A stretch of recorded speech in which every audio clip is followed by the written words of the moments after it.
என்னையா உங்ககிட்ட ஒரு மேட்ரு பேசணுமே. நீங்களே ஒரு 200 ரூபா ஊப்பியாமே. ஏன் நம்ம தலைவர் எலெக்ஷன் இன்னைக்கு கருப்பு சிவப்பு சைக்கிளோட வந்து உங்களுக்கு ஆதரவு கொடுக்கறேன்னு சொன்னாரு. உங்களுக்கு எல்லாம் வந்து நன்றி உணர்வு இல்ல. அவன் பைத்தியங்க. அவன் என் வாழ்வாதாரத்தை கெடுத்து என்ன நாசம் பண்ணதுல இந்த நாசமா போனவனு ஒருத்தன்.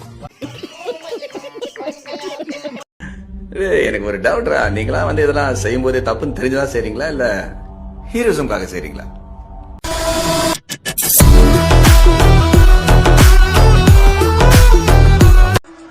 ரெண்டாயிரத்தி 26 எலெக்ஷன் கமிஷன் அப்படி ஒரு போருக்கான ஒரு நாளை குறிக்கும்ல. குழந்தை பயப்படுது, வாய மூடாத்தா.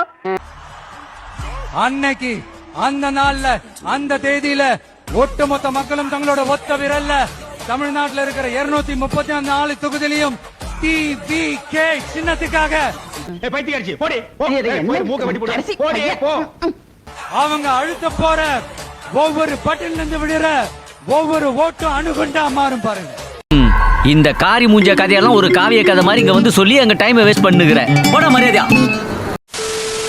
நம்மளுடைய தோழர்கள் டெய்லி மக்களை போய் பாருங்க, அவங்களோட பேசுங்க, ஒவ்வொரு தெருவுக்கும் போங்க, ஒவ்வொரு வீட்டுக்கும் போங்க. எனக்கே சிரிப்பா இருக்கு. அவங்களோட பிரச்சனைகள் என்னன்னு கேளுங்க, அதை தீர்க்கிறதுக்கு என்ன வழி யோசிங்க. அப்பதான் அவங்களுக்கு நம்ம மேல ஒரு நம்பிக்கை வரும். அப்படி ஒரு ஆழமான நம்பிக்கையை விதைச்சிட்டு அதுக்கப்புறமா நிமிந்து பாருங்க. பெரிய அவ்வையாரு பேசி அறிவுரை சொல்ல வந்துட்டாங்க. ஒவ்வொரு வீட்டோட உச்சிலையும் தமிழக வெற்றி கழகத்தோட ரெட்டை போர் யானை வாகை மலர் கொடி தானா பறக்கும், தானா பறக்கும். எப்படிப்பா இதெல்லாம் கேட்க முடியும்? சரி, உன் சைட்லயும் ஒரு நியாயம் இருக்கு. இன்றைக்கு நம்முடைய தலைவர் செல்லுகின்ற இடமெல்லாம் மிகப்பெரிய எழுச்சி. எங்கெல்லாம் போறாரு சொல்றேன், நான் சொல்றேன்.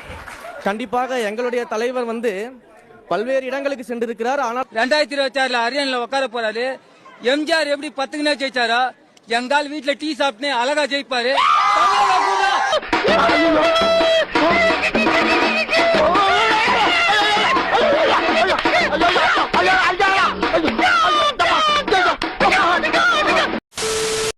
நம்ம ஆட்சிக்கு வந்து நம்ம என்ன செய்ய போறோம்? உங்களுக்கு என்ன கவலை? அது இது வாங்க போறாலும் கவலை. ஒரே ஒரு நிமிஷம், ஒரே ஒரு மெடுபடலாம், ஆனால் தமிழகத்தில் ஒருபோதும் மெடுபடாது. டயலாக் எழுதி கொடுத்து ரூம்ல படிக்கிறத வெளிப்படையா படிக்கிறாரு. சாத்தான்குளம் ஜபராஜ் பெனிக்ஸ், ஜபராஜ் மூதேவி. அது ஜெபராஜ் இல்ல, ஜெயராஜ். கரெக்டா சொல்லு. மருமக மக எனக்கு அங்க தெரியும் என்ன சிஸ்டம்னு எனக்கு தெரியும். நான் அடிக்க முடியும். உன் டிஎன்ஏ எனக்கு தெரியும், என்ன தப்பு பண்ணுவீங்கன்னு எனக்கு தெரியும். எம்ஜிஆருக்கு அப்புறம் அந்த கட்சியை தெரிஞ்ச ஒரு ஆள் நான் தான். உங்க டிஎன்ஏ, உங்க துரோகம் எல்லாம் எங்களுக்கு தெரியும். அப்ப அண்ணங்கிட்ட அப்பயே சொன்னானே இது இதெல்லாம் பண்ணுவாங்க, இந்த சூழ்ச்சிக்கெல்லாம் பண்ணுவாங்க சுப்ரீம் கோர்ட். நீங்க சொன்ன உடனே போயிடலாம். சொல்றது கேளுங்கடா. அந்த டீம்ல பேட்டிங் ரொம்ப ஸ்ட்ராங்கா இருக்காங்க மச்சான். நம்ம வின் பண்ணனும்னா டெக்னிக்கா தான் வின் பண்ண முடியும். இந்த மாதிரி ஒவ்வொருத்தருக்கும் ஒரு டெக்னிக் இருக்கு. ஓகேவா? அது ஈஸியா முடிச்சலாம்டா. எவ்வளவு பணம் வாங்கின? அவங்க டீம் ரகசியத்தை நம்மள்ட்ட சொல்ல எவ்வளவு பணம் வாங்கின? இவ்வளவு சீரியஸா கேக்குறேன். அதே அவ்வளவு சீரியஸா கேக்குறேன். இவ்வளவு நாள் அவங்க டீம் ஆடிட்டு அவங்க டீம் ரகசியத்தை சொல்றேன். துரோகம் இல்லையா? ரொம்ப சந்தோஷமா இருக்கு. அவரை பார்த்தா போதும்னு இருக்கும். அவரை எங்க குலசாமியா பாக்குறோம் நாங்க. யாரு யாருக்கிட்ட விடுற? சஞ்சய் ராமசாமியா? பன்னாட்டு நீதிமன்றத்தில் நிறுத்த வலியுறுத்தி நடைபெற்று வரும் கையெழுத்து இயக்கத்தில் கையெழுத்து போட நடிகர் விஜய் மறுத்திருப்பது உலக தமிழர்களை அதிர்ச்சி அடைய செய்துள்ளது. இலங்கை தமிழர்களை கொன்று குவித்த ராஜபக்சேவை பன்னாட்டு நீதிமன்றத்தில் நிறுத்துமாறு ஐநாவையை வலியுறுத்த விடுதலை சிறுத்தைகள் கட்சி கையெழுத்து இயக்கம் நடத்தி வருகிறது. திரைப்பட துறையினரிடம் இன்று கையெழுத்து வாங்க முடிவு செய்து இயக்குநர்கள் மணிவண்ணன், RK செல்வமணி, நடிகர் சத்யராஜ் உள்ளிட்டோரிடம் கையெழுத்து பெறப்பட்டது. ஆனால் திருவல்லிக்கேணி பகுதியில் படப்பிடிப்பில் இருந்த நடிகர் விஜயை அணுகிய போது அவர் கையெழுத்து போட மறுத்துவிட்டார். நடிகர் விஜய் அவர்களிடம் கையெழுத்து வாங்குவதற்காக நாங்கள் படப்பிடிப்பு தளத்திற்கு சென்றோம். அவர்கள் இதை பார்த்தவுடன் ஐ ஆம் நாட் இன்ட்ரெஸ்டட் என்று சொல்லி எங்களுக்கு திருப்பி அனுப்பிவிட்டார்கள். உடனடியாக அவருடைய தந்தையார் SA சந்திரசேகரனிடம் நாங்கள் தொலைபேசி பண்ணி இனப்படுகொலை குற்றவாளி ராஜபக்சேவை தண்டிப்பதற்கான ஒரு கையொப்பம் என்று நாங்கள் பேசினோம். ஆனால் அவர் இல்லை, கையெழுத்து போட முடியாது, இதற்கு நாங்கள் ஒப்புக்கொள்ள மாட்டோம் என்று சொல்லிவிட்டார். பொறுக்கி பைய, பொறுக்கி பையடா. பொறுக்கிடா. நீ என்ன பண்ண? நீ எம்ஜிஆரா?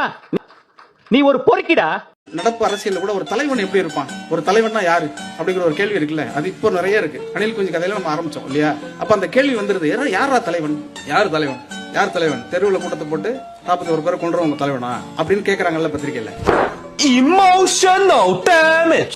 இப்ப 2021 சட்டமன்ற பொதுத் தேர்தல், 2021 சட்டமன்ற பொதுத் தேர்தல்ல விஜய் நாம் தமிழக கட்சிக்கு ஆதரவு தெரிவிக்கல. அவர் மிதிவண்டி ஓட்டிட்டு போய் திமுக ஆதரவு தெரிவிச்சார். மறக்க மாட்டான்னு நினைக்கிறேன். ஆதரவு தெரிவிச்சாருன்னு யார் சொன்னாங்க? தலைவர் சொன்னாரா? ஆதரவு யாருங்க? ஏங்க அவர் பொதுக்குழுல சொல்லியிருப்பாருங்க. அந்த கருத்து உண்மையான கருத்து கிடையாது. பொதுக்குழுல சொன்னாருங்க. அவர் ஏதாவது தவறுதலா சொல்லியிருப்பாருங்க. தவறுதலா சொல்லிட்டாரு.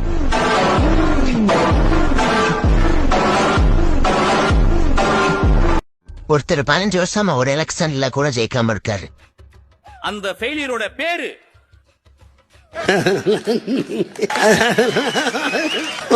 என்னை ஒருபோது இந்த மக்கள் தலைவராக பார்க்க மாட்டார்கள், ஏற்க மாட்டார்கள். ஏன் நீ ஒரு டுபாக்கூரு.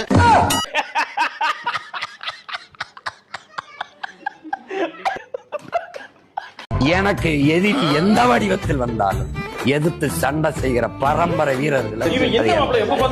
நீ பூச்சாண்டியா கருவக்காடு உன்னைய கழுத்தெடுத்து போட்டா கூட ஒரு டெட் பாடியை கண்டுபிடிக்க. தமிழ் மக்கள் அனைவரும் மறக்காமல் பங்கேற்க வேண்டும் என்று அன்போடு அழைக்கிறேன். நன்றி, வணக்கம்.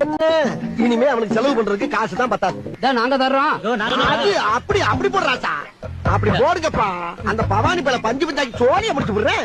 இந்த காட்டுக்குள் புலிகள் நுழைந்தவுடனேயே ஒரு அணில் கூட கண்ணில் படவில்லை.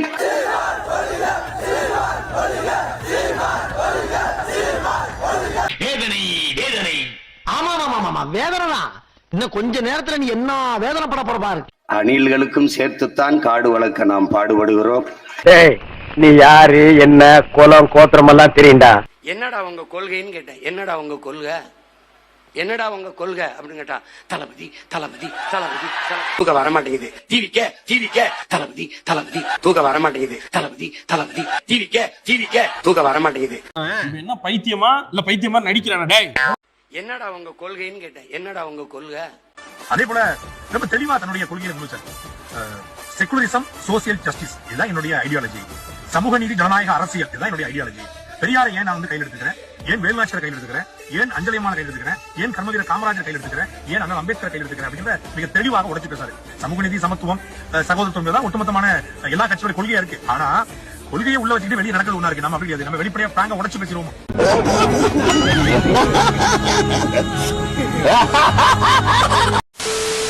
இப்ப எனக்கு 2 பேர் வச்சிருக்கான். சாமி கும்பிடுறதுனால என்ன சங்கின்ட்டான். சங்கி சங்கிங்க. சங்கியா? நான் சங்கியா? நீ சங்கி தான்டா. இதை நீ 100 முறை சொன்னாலும் நான் இந்திய கலாச்சாரப்படி நீ சங்கி என்று சொல்வதில் நான் மாறுதட்டிக் கொள்கிறேன். நான் சங்கி. சந்தோஷம். ஐயோ, இவன் என்ன ஜென்மம், சரியான சாக்கடையா இருப்பான் போல் இருக்கே. உங்க ஊர்ல நான் இணைஞ்சு பயணிக்கிறப்ப என்ன திட்டத்துக்கு வார்த்தைகளை தேடுறான். சாதி வெறியங்கிறான். சந்தோஷம்.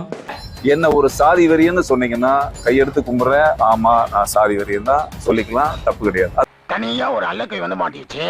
தனியாவா? சிவா எவ்வளவு அடிச்சாலும் தாங்குவோம்ல, இது அடிச்ச நீ வரியா? இன்னைக்கு மதுரையில பாத்தீங்கன்னா தம்பி விஜய் அவர்கள் ஒரு மீட்டிங் மாநாடு போற. சார் என்ன சொல்ல வரீங்க? கையை அப்படி சொடக்கு போட்டு, திரு மோடிஜி கையை சொடக்கு போட்டு ஒத்த விரல் நீட்டாருல்ல.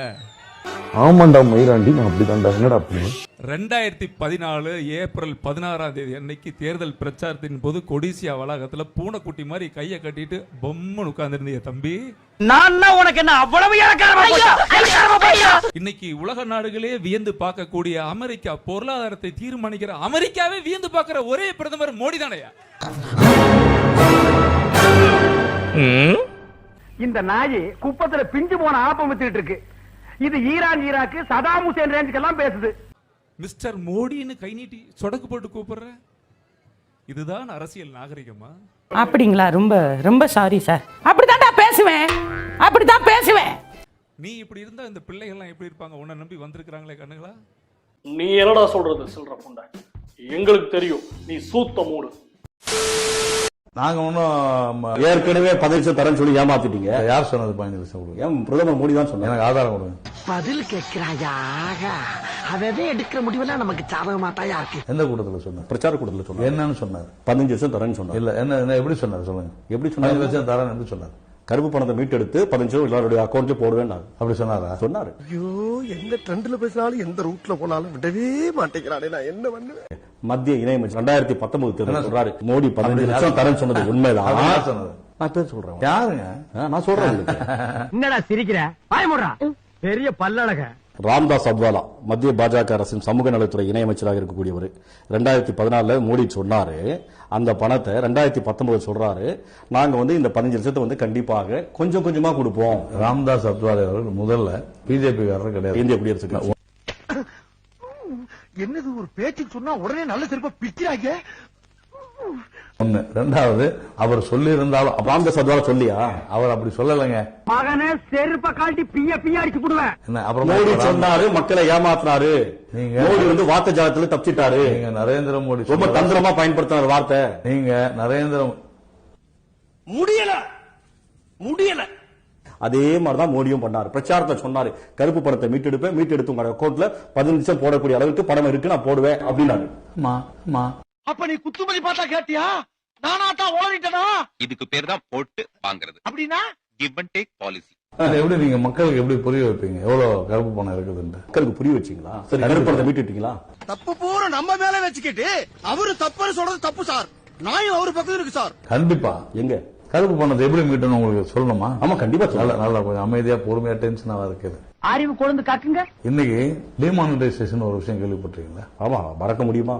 போடா பேசும்போது அதெல்லாம் படுத்துறது.